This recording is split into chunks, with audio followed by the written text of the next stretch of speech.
Hello everybody, this is Dave from Talking Wolves. Welcome back today to a video, and a video that hopefully a lot of you are looking forward to. It's all about the main man, Rui Patricio, at the moment. A lot of rumours surrounding this man, what has been going on. I am joined with Alex Goncalves. Alex, how is it going?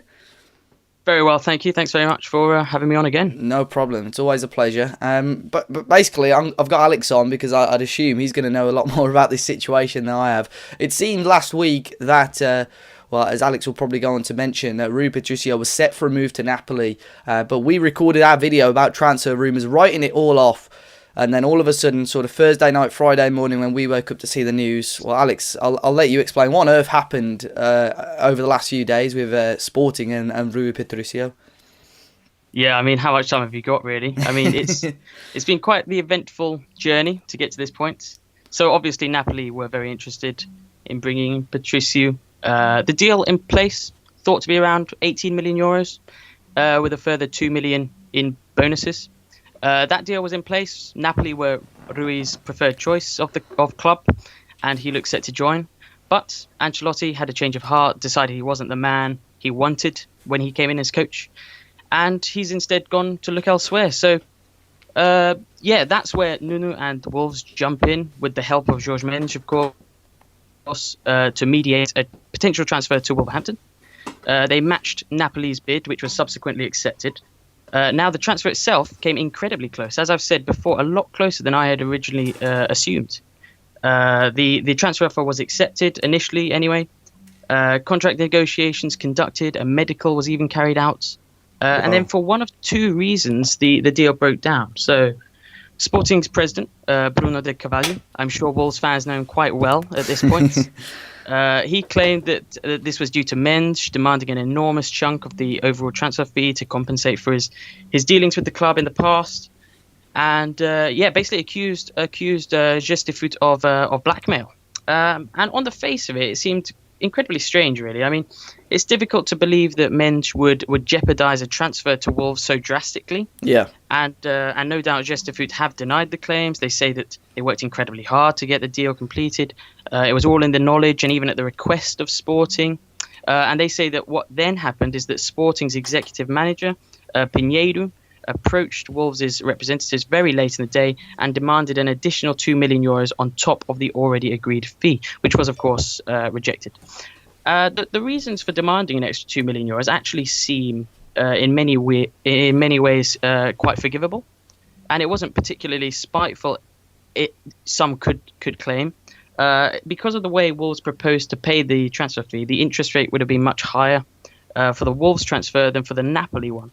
Okay. So to compensate for this, an extra 2 million was asked for, but sadly the request came too late in the day, and Wolves rejected, leading to this entire unfortunate situation. So, well, obviously that has happened. So, what's happening? Because it seemed like Rui Patricio had almost handed in sort of a contract termination and asked for a release. How was that going, or what happened there? Yeah, so Patricio has had advanced to terminate his contract with Sporting as a result of the actions of the president. I mean, there's been growing discontent between him and the people at the top of the club for a while, it seems now, and this was likely the final straw. He's got a very strong case to be able to terminate his contract due to events prior at the club, with the actions of the fans, or the hooligans, we should say, and perhaps to some extent the actions of the president as well. And I would say he would likely win any court case that arises as a result. This is something he desperately wants to avoid, that should be pointed out. He loves the club, and over the next 6 or so days now, there's a cooling off period. Patricio can change his mind if he wants to, and will almost certainly do that if BDC, the president, steps down, which I would say is surely in the best interest of the club. He's actually released within the last half hour that's a statement saying that he will not be leaving, and he will not be held to ransom by the players who are threatening to terminate their contracts. But this could spiral out of control. A big concern for Sporting is how many more will follow in the footsteps of Patricio, the Sporting legend, the Sporting captain, if BDC refuses to step down. We could see several. We could see a dozen players maybe take the same action or try to take the same action.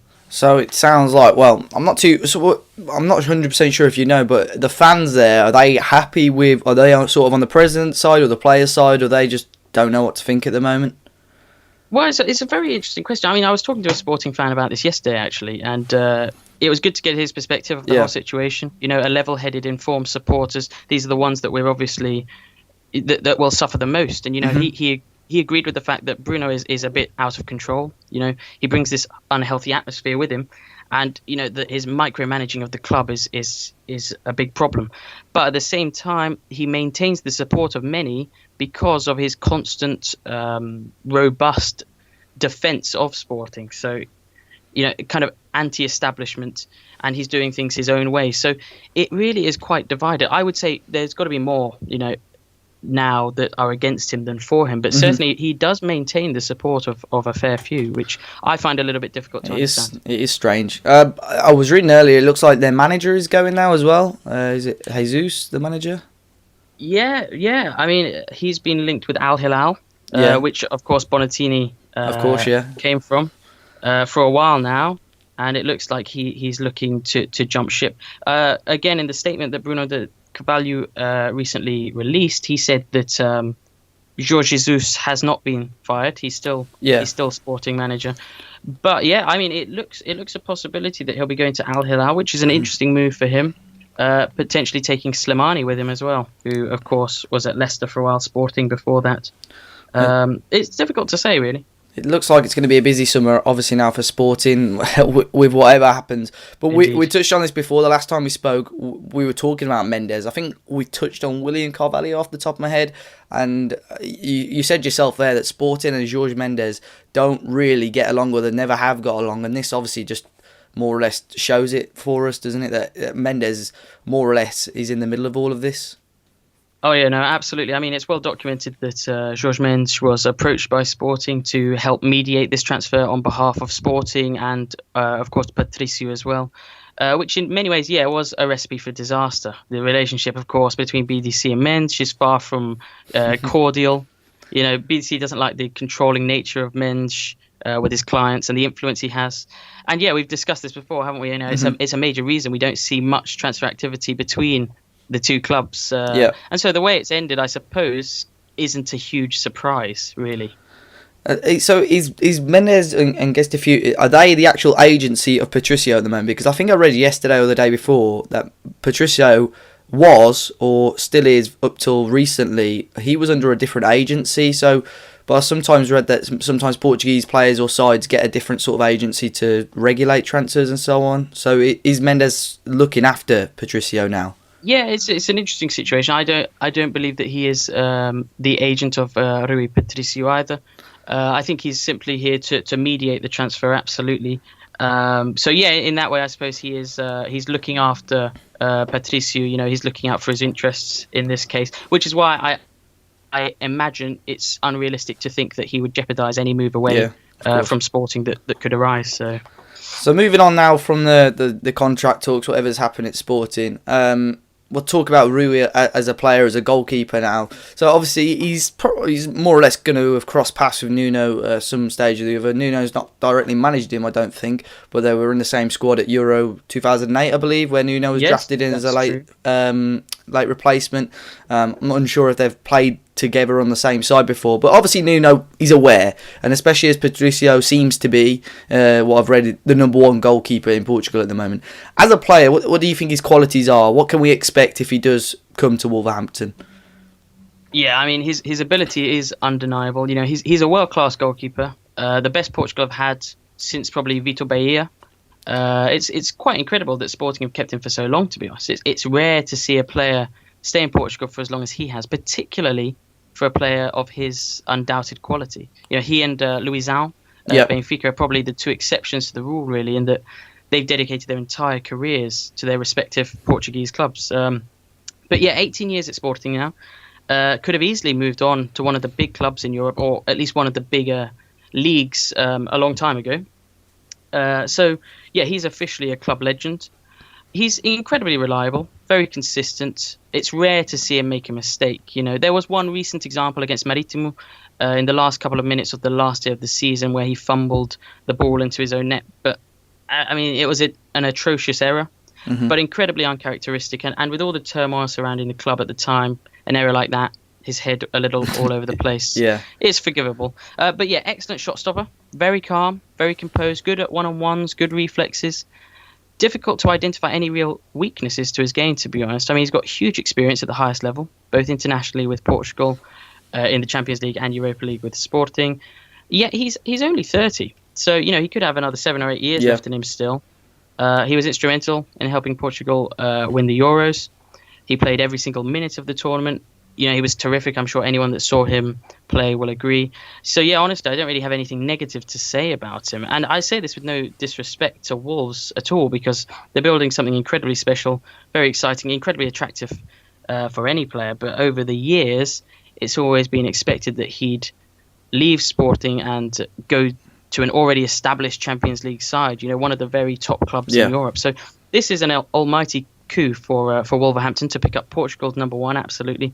And yeah, it's credit to their ambition and setup for making this at all possible. So I'd assume now, like, no disrespect to John Ruddy and what you know of John Ruddy, but it's going to be a huge upgrade on the goalkeepers that Wolves already have, isn't it? Well, I mean, I always thought that John Ruddy did a great job last year, but yeah, I would say that he would be a big upgrade. John Ruddy had excellent distribution, if I remember correctly.